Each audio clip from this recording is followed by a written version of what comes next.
Our scripture this morning is taken from Genesis chapter 12,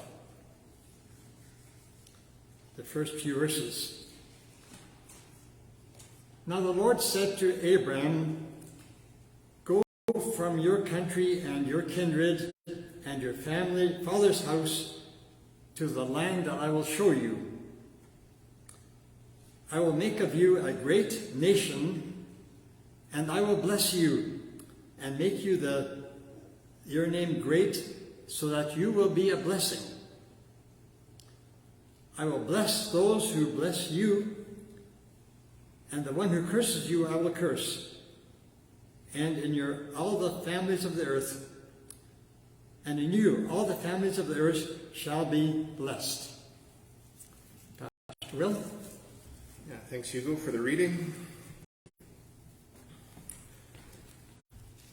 So this story from Genesis is in part an introduction to the character of Abraham.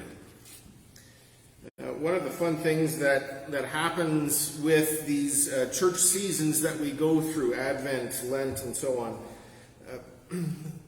we end up hearing the same stories over and over again. So then the challenge is for our speakers and scholars and writers and preachers to take what's very, very familiar and tell it in a new way, uncover some new wisdom in it. And so the more of these seasons I go through, the bigger the challenge it seems to be. So one of the recommended passages that we all love is John 3, 1-17. Which is the conversation between Jesus and Nicodemus. And it includes that passage so many of us memorized as a children, that God so loved the world that he gave his only begotten Son, that whosoever believes in him shall not perish, but have everlasting life. I have prizes over the years for memorizing verses. That might have been the first one.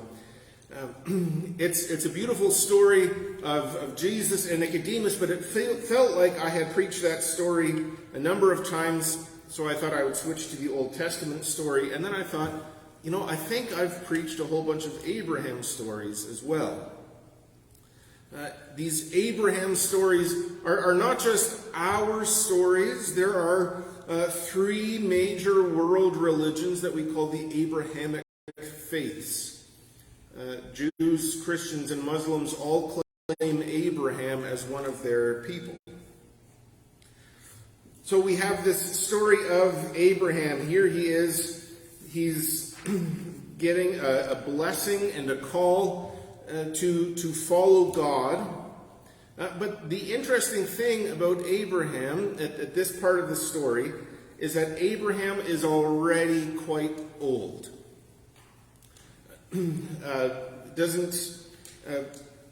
We don't know for sure exactly, but the suggestion is that he's 75 years old.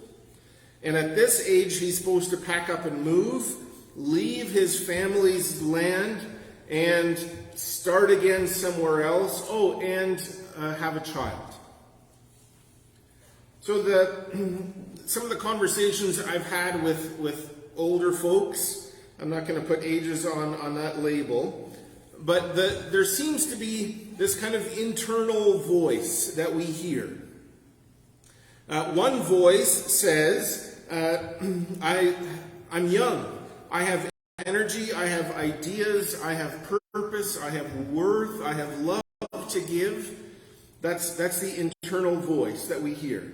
And some of us, we hear that without even thinking that there is another voice. And then you hit a certain age, and you start to hear the other voice. I'm old. Things aren't working like they're supposed to anymore. My time is coming short, so maybe just wrap this up gracefully, and my time has come. When you're young, you don't even know that's a thing. And then you start to hear both voices at the same time, and then pretty soon you just hear one voice. And it seems Abraham is just kind of in the middle where the one voice is starting to take over. But then there's a different voice from God that says, okay, we're starting a new thing, Abram. We're starting a new thing, new blessing, new call, new challenge. at 75 years old. I was thinking about these divisions in age. Here at Trinity, we've had a seniors group that's gathered for senior activities.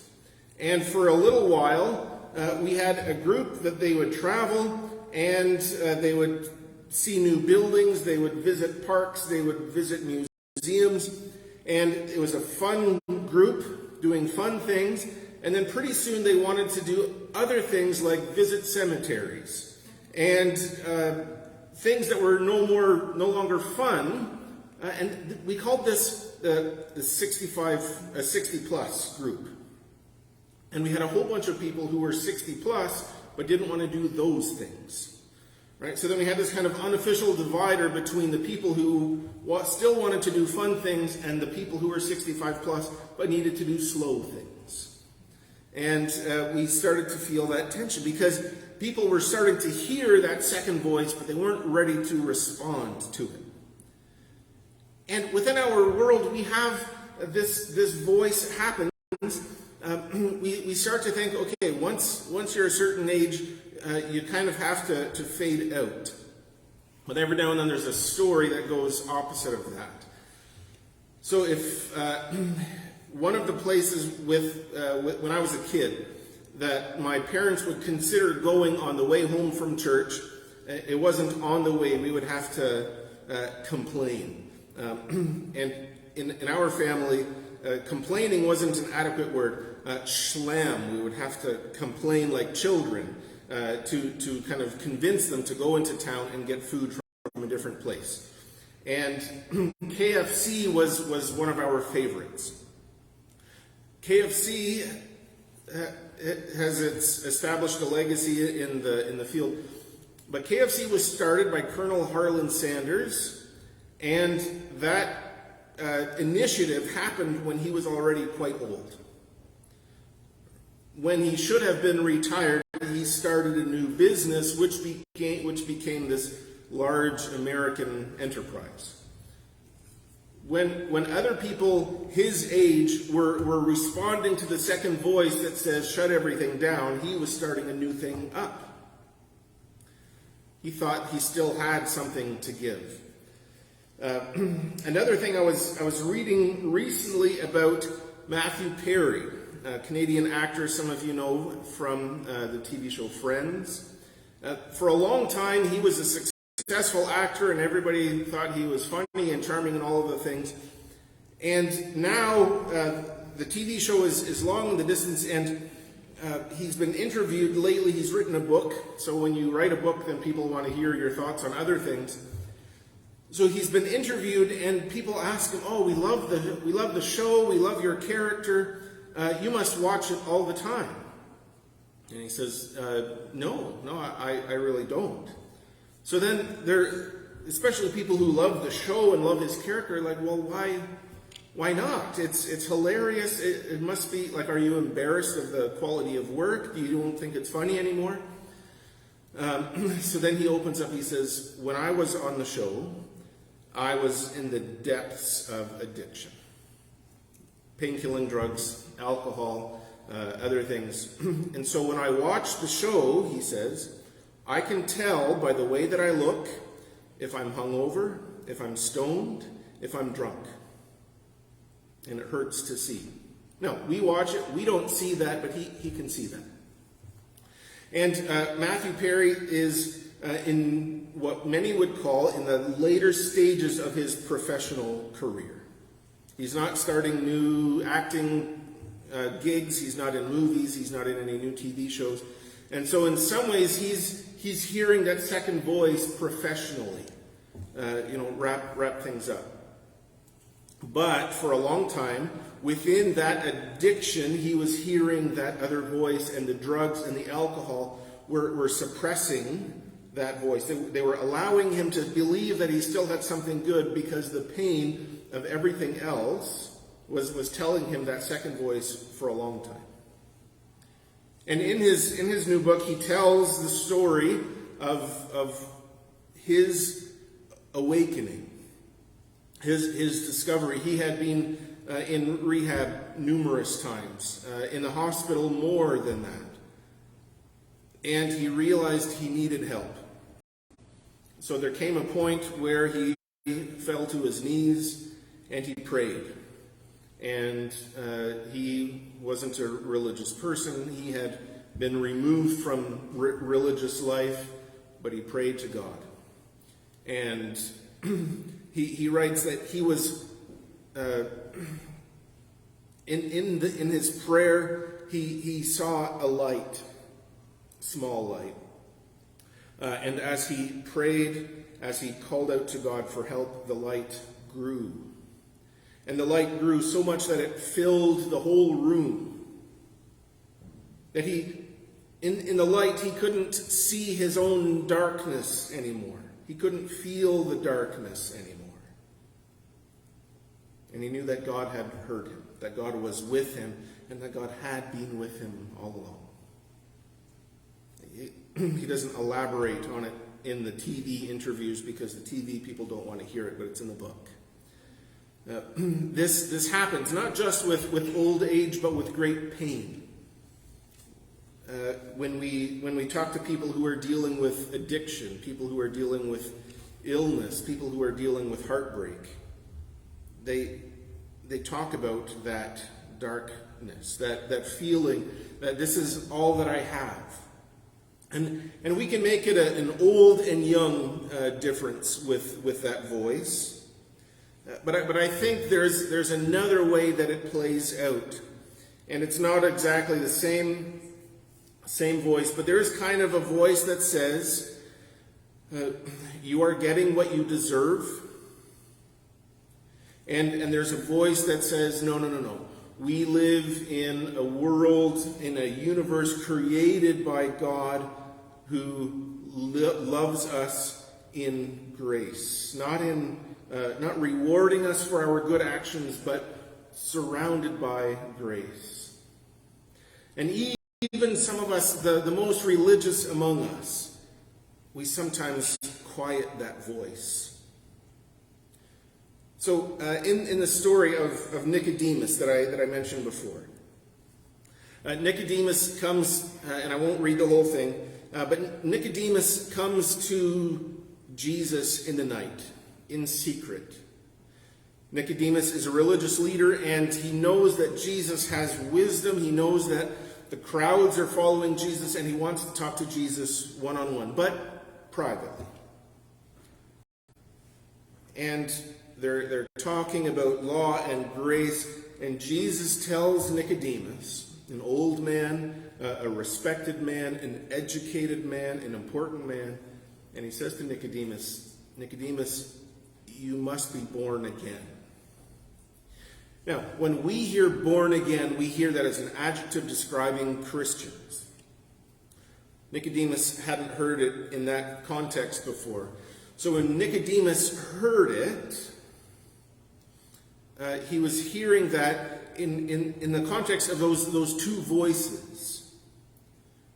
So again, with the grace and the law voices, we have this voice that says, we get what we deserve. And sometimes that's comforting. Because we look around us, we have children who love us. We have saved up money from our hard work. We've benefited from various things, and when we tell ourselves we get what we deserve, then we look at those things, our loving children, our healthy bodies, our savings, our reputation. Oh, yeah, I deserve all of this because I've worked for it. I've cleaned up my life. I've done all of the things that I need to do to have a good life. Now I have a good life, so I deserve all of this. So then, to hear and entertain that second voice that says, no, we live in a world of grace. We get things we don't deserve. It's discomforting because, well, yeah, but I deserve all of these things. Now, sometimes we get what we deserve is uncomfortable and scary because if you think about it, the flip side, what you get is what you deserve. That's uncomfortable, because sometimes we experience things that we don't think we deserve. And we don't want to entertain the idea, and we shouldn't. So we were talking before about, Doreen was explaining to the kids about how the Roman soldiers would arrest and punish people for their beliefs. Well, did they deserve being arrested and killed? When someone has a car accident, did they deserve that? When someone gets a rare incurable disease, do they deserve that? Well, no. When we think, okay, well, those other people, those bad things that happen to them, yeah, they don't deserve that. But I deserve my good things. Right? We hold on to these things. So then when Jesus says to Nicodemus, you must be born again, he's saying something, or Nicodemus is hearing something else. Nicodemus, you need to let go of all of the things that you think you deserve. Because within those young and old voices, when we say, okay, well, I still have a lot to give, then we're also saying I still have a lot to earn. I have a lot to show. I have a lot of things that I can still do to get love, to get status, to get recognition, respect, all of those things.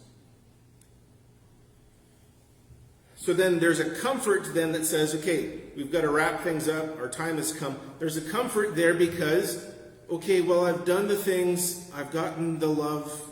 I can be dismissed in grace. So sometimes we hold on to that young voice because we're afraid that we haven't yet earned enough, respected enough, loved enough. Because we're stuck in that deserving mindset. The story of Abraham challenges our understanding of deserving. So Abraham is 75 years old. What has he done in his 75 years to deserve God's special favor? Well, we don't really get an introduction of that. We can see what family Abraham comes from. We can see his network. He's married, but no children, and so that means that the story is almost written. When Abraham dies, one of his servants will inherit his things, and there's a discomfort because the servant will then hand it on to the servant's child when the servant dies.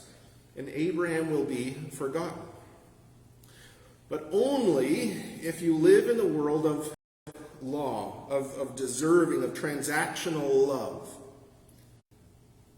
So Abraham is called to start something new, and Abraham agrees. Abraham starts something new, accepts the blessing, accepts the challenge, and believes that something new and different will happen. We do a lot of good things in our lives. And sometimes the motivation is our own blessing. Which is fine. It's not a bad thing. When we give donations, we get an income tax receipt. If you give a really big donation somewhere, they put your name on a building. But if that's the only reason we give, then we have our name on the building. But otherwise, we are forgotten. Abraham is about to be forgotten, not because he doesn't deserve to be remembered, but because the circumstance of his life haven't worked out the way that it has for other families. Abraham is wrestling with those two voices. I'm young, I have something to give, and things are about to wrap up. Let's do this gracefully. He's holding on to those two. He isn't quite ready to let go, but he still thinks he has something to give. But God knows Abraham still has something to give. Within our own identity, we wrestle with a lot of this stuff sometimes. Because we have done good things. All of you in this room have done good, fantastic, generous, kind, gracious things. And you deserve rewards for that, and you haven't always gotten the rewards you deserve. From your kids, from your bosses, from your educators. You don't always get back what you deserve. But we live in a world of grace. God loves us beyond what we deserve. Not because we're undeserving of love. All of us are. Just by being God's creation, we are worthy and deserving of love. But we live in a world of grace. That we live in God's love, whether or not we deserve it, whether we feel we deserve it in that moment. The story of Abraham is a story of unexpected, undeserved, unwarranted new birth. Literally the birth of his son. In a bigger sense, the birth of a nation that comes from him, the birth of a religion. All of these things are part of Abraham's story. And all of it happens because Abraham refused to listen to the voice that said he was done. He refused to listen to the voice that said, you don't deserve any more than this. He refused to listen to the voice that limited who he was, what he was capable, and what God was capable of. We're in a season of Lent. It's a time to prepare for Easter. It's a time to prepare for our own rebirth, our own redemption. So this is the challenge for us today. Sometimes we as individuals, we hear that voice. It's over. You've got nothing left to give. Let go. Sometimes we hear that as a collective group, as a congregation, as a religion. We think, well, maybe our time is up. But it's not. We live in a world of grace. We sometimes get things we deserve. Many times we get things we don't. So may all of us as individuals, may we together as a congregation still the voice that says, you don't deserve any more than this. Let's instead listen to the voice that says, we worship a God of grace, a God of love. We have more to give, and we have more to receive. Let's listen to that voice.